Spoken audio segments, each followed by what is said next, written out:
आज जो है काफ़ी टाइम के बाद जो है इस जंगल में आने का मौका मिला। मेरे साथ मेरे बचपन के दोस्त सरफ़ाज़ मीर हैं। सरफ़ाज़, आज इस जंगल में आप आए हो, अचानक से मुलाकात हमारी हुई। क्या इस जंगल में सुकून है? क्या कहेंगे आज इसके बारे में? जनाब, मैं आपको बताना चाहूँ जो जंगल का सुकून है ना, जो जंगल में सुकून मिलता है इंसान को, वो कहीं नहीं मिलता।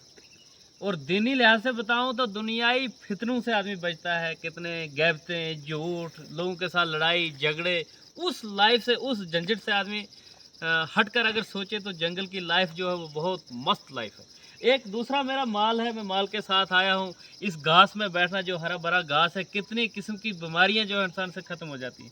तो ये लाइफ जो है मुझे बहुत पसंद है, इसीलिए मैंने ये इस काम को चुना अपने माल के साथ। जो रोज़ आता हूँ यहाँ पर और इस जंगल में बैठता हूँ, तो मुझे बहुत ही अच्छा लगता है सदाम भाई। तो इसीलिए मैं जंगल की लाइफ को चूज़ किया है। क्या बात शुक्रिया। क्या है ना, दुनिया की महफ़िलों से उगता गया हूँ या रब, दुनिया की महफ़िलों से उगता गया हूँ या रब, क्या लुत्फ़ अंजुम का जब दिल ही बुझ गया हो।